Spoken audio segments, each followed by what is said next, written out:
सब लोगों को नमस्कार। पिछले साल दिसंबर के महीने में हम लोगों ने दिल्ली की योगशाला नाम का कार्यक्रम शुरू किया था। दिल्ली में हमने लोगों की इलाज के लिए, अगर कोई बीमार हो जाए तो दिल्ली में शानदार स्वास्थ्य सेवाओं का इंतज़ाम किया है। चारों तरफ मोहल्ला क्लिनिक खोले हैं। दिल्ली के सरकारी अस्पताल जो कि पहले बहुत बुरे हालत में होते थे, उन सारे सरकारी अस्पतालों को बहुत शानदार बनाया गया है। सारी दवाइयाँ मुफ्त हैं, सारे टेस्ट मुफ्त हैं, सारा इलाज मुफ्त है।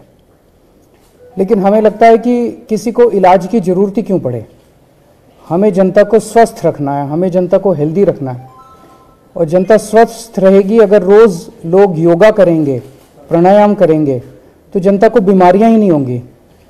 उस मकसद से दिसंबर 2021 में दिल्ली की योगशाला नाम का कार्यक्रम शुरू किया गया था, जिसमें दिल्ली के अलग अलग इलाकों में, पार्कों में और जगह कहीं भी 25 से ज़्यादा लोग अगर इकट्ठे होकर दिल्ली सरकार को एक मिस्ड कॉल मारें तो दिल्ली सरकार एक टीचर भेजती है और वो टीचर फ्री में भेजती है। सारा इंतजाम करती है दिल्ली सरकार और लोगों को फ्री में योगा करवाती है, डेली सिखाती भी है और करवाती भी है। पिछले 11 महीने से ये बहुत शानदार चल रहा था दिल्ली की योगशाला।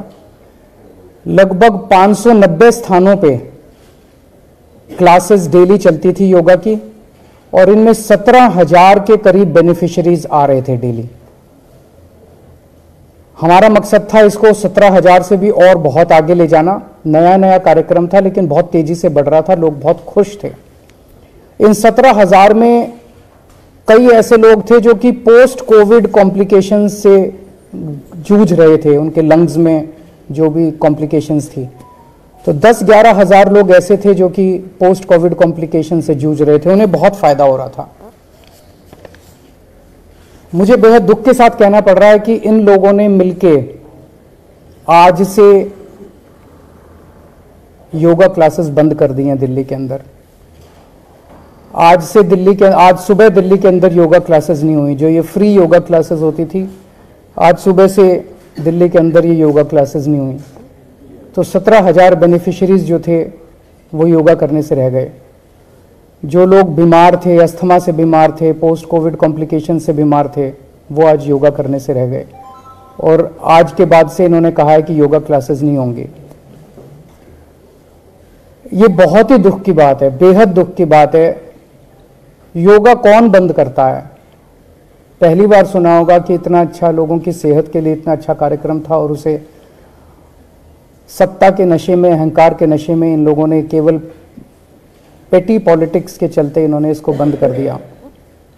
जब से ये खबर, पिछले कुछ दिनों से समाचार ये चल रहा है कि योगा की क्लासेस बंद होने वाली है, योगा क्लासेस बंद होने वाली है, लोगों में बहुत गुस्सा है इसको लेके, बहुत ज़्यादा।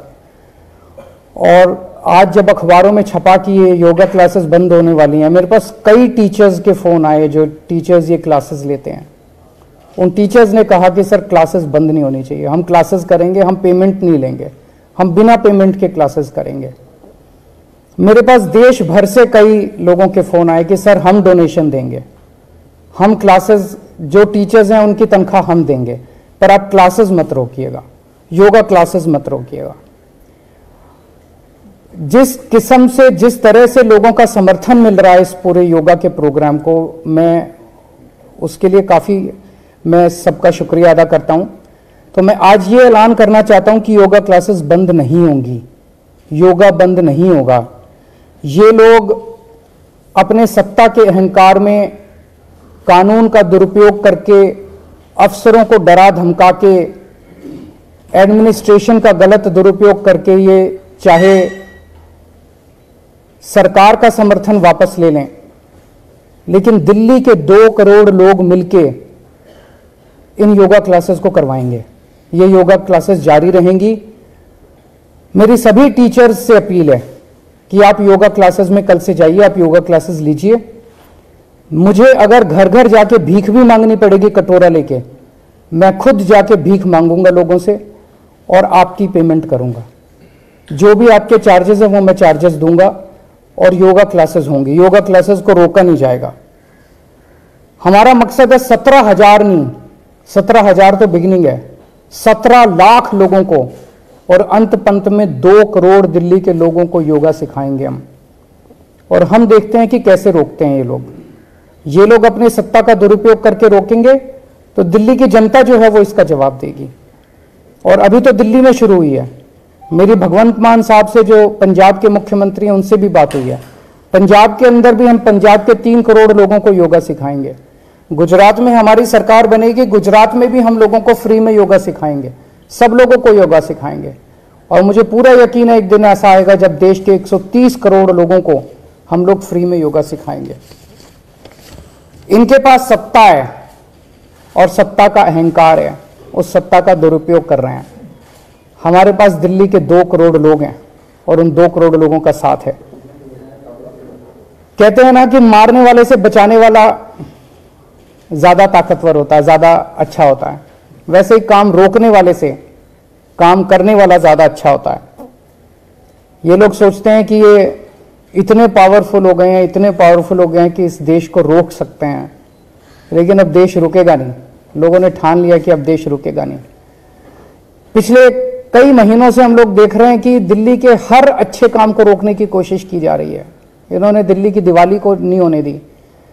हर साल हम दिल्ली की दिवाली मनाया करते थे। इस बार इन्होंने अफसरों से पे प्रेशर डाल के उल्टा सीधा लिखवा के दिल्ली की दिवाली नहीं होने दी। इन्होंने रेड लाइट ऑन गाड़ी ऑफ, इतना अच्छा प्रोग्राम था, पिछले 3-4 साल से चल रहा था, हर साल पोल्यूशन के टाइम पे हम करते थे, वो प्रोग्राम इन्होंने रोक दिया। अब सुनने में आ रहा है कि ये मोहल्ला क्लिनिक और स्कूल इनके अगले टारगेट हैं। मोहल्ला क्लिनिक की चर्चा पूरी दुनिया में होती है। अब मुझे पता चला है कि ये दवाइयों के, जो मोहल्ला क्लिनिक में फ्री दवाइयां देते हैं, उनके टेंडर रोकने वाले हैं। मुझे पता चला है कि जो मोहल्ला क्लिनिक में फ्री टेस्ट करते हैं हम लोग, उनके टेंडर रोकने वाले हैं। मुझे पता चला अस्पतालों में जो कच्चे कर्मचारी हैं उनको तंग करने वाले हैं। स्कूलों के अंदर गेस्ट टीचर्स को तंग करेंगे, उनको निकालने की कोशिश करेंगे, कच्चे कर्मचारियों को तंग करेंगे ताकि स्कूलों में बाधा पहुंचे, स्कूलों में पढ़ाई में अड़चन आए बच्चों के, ताकि मोहल्ला क्लिनिक में बाधा पहुंचे, मोहल्ला क्लिनिक में अड़चन आए, अस्पतालों में अड़चन आए। ये हर चीज रोकना चाहते हैं।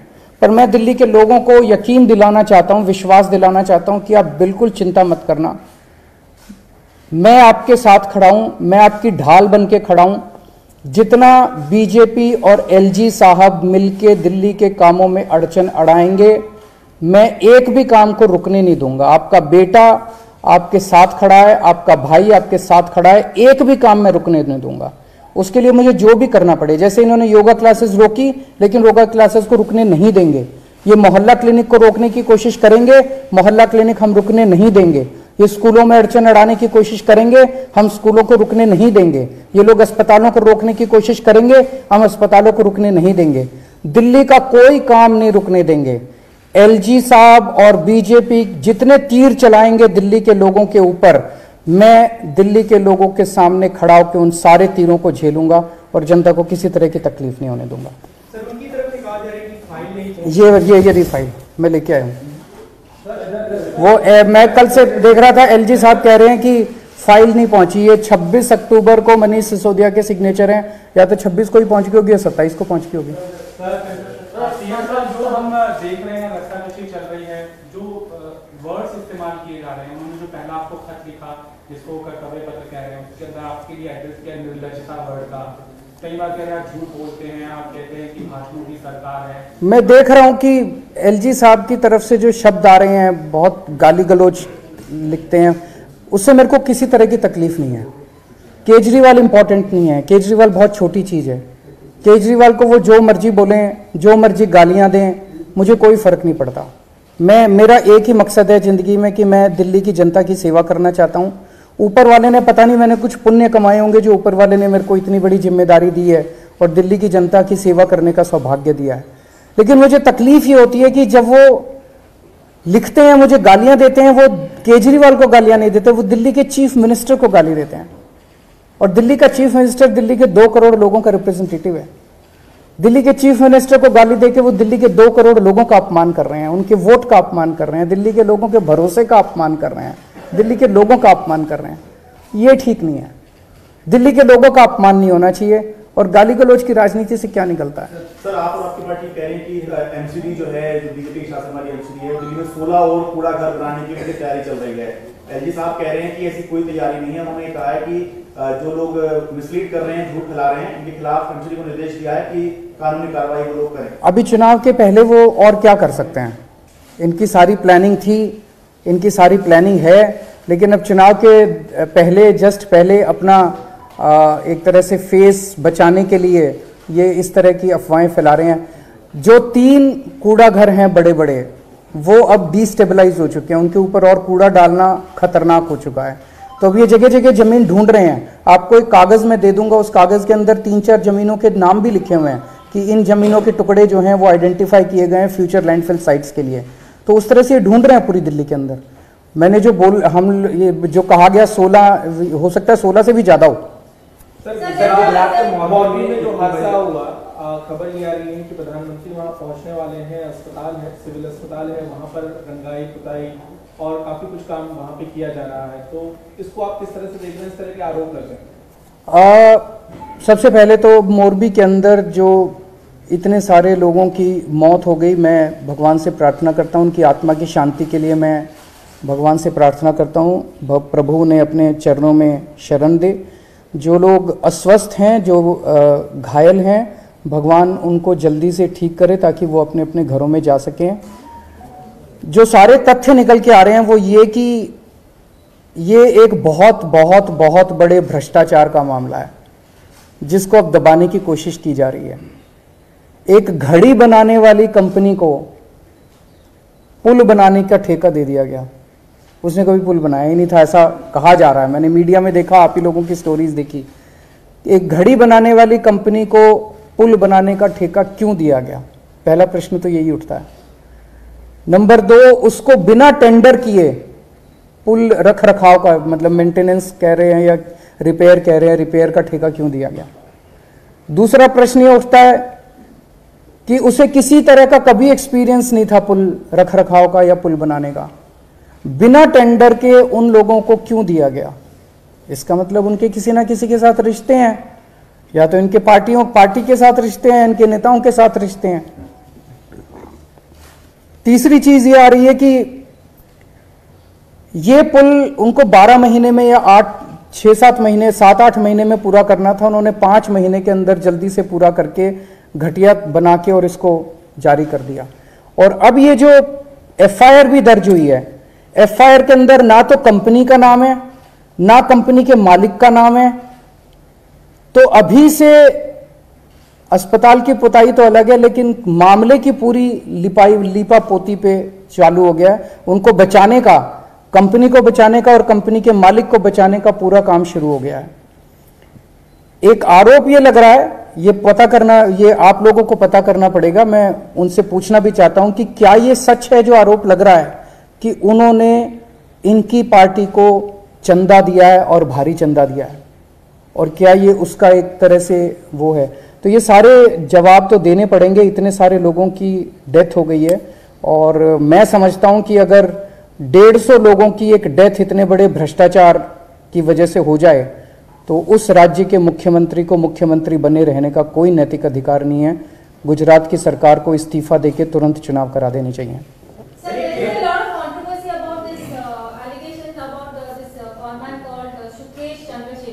कौन है वो?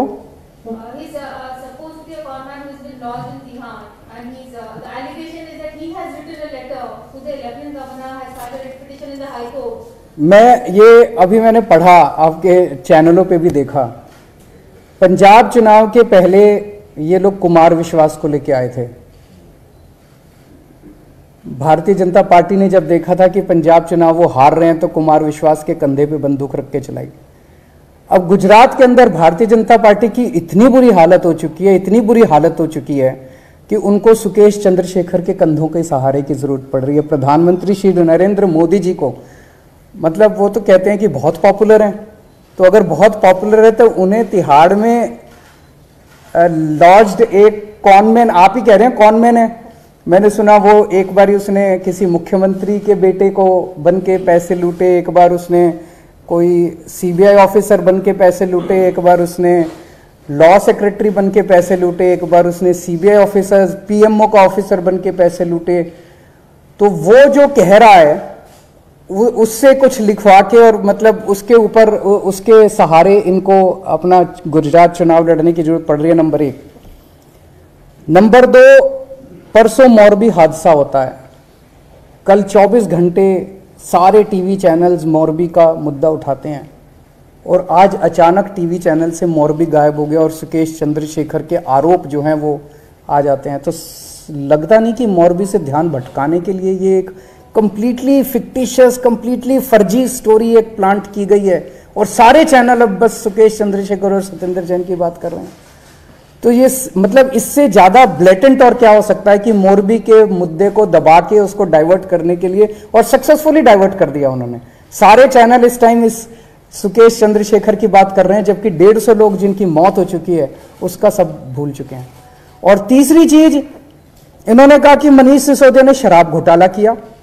2 महीने तो हो गए, 800 अफसर लगे हुए हैं, एक कुछ नहीं मिला इनको। इन्होंने कहा बसों में पैसे खा गए हम, उसमें कुछ नहीं मिला। इन्होंने कहा सड़कों में घोटाला हो गया, इन्होंने पता नहीं कितने आरोप लगाए, अभी तक तो किसी आरोप में कुछ नहीं निकला। तो सारे आरोप इनके मनगढ़ंत हैं, सारे आरोप फर्जी हैं इन लोगों के। सर, गुजरात में नागरिकता देने की बात आज कांग्रेस ने कही है उन लोगों को जो पाकिस्तान और अफगानिस्तान के शरणार्थी। ये सारी चीजें गुजरात चुनाव के पहले हो रही हैं। कभी यूनिफॉर्म सिविल कोड की बात करते हैं, कभी अच्छी बात है देनी चाहिए, उसमें हम उसका विरोध नहीं करते, पर ये अचानक 27 साल के बाद इस 2022 के गुजरात चुनाव के पहले क्यों याद आ रहा है? क्योंकि अभी तक इनको गुजरात में कुछ करने की जरूरत ही नहीं पड़ती थी। बीजेपी और कांग्रेस के अंदर ऐसी अच्छी सेटिंग थी कि दोनों को चुनाव तो लड़ते ही नहीं थे, दोनों सेटिंग करके। इस बार इन लोगों को चुनाव के पहले संघर्ष करना पड़ रहा है क्योंकि आम आदमी पार्टी वहां आ गई है। Thank you.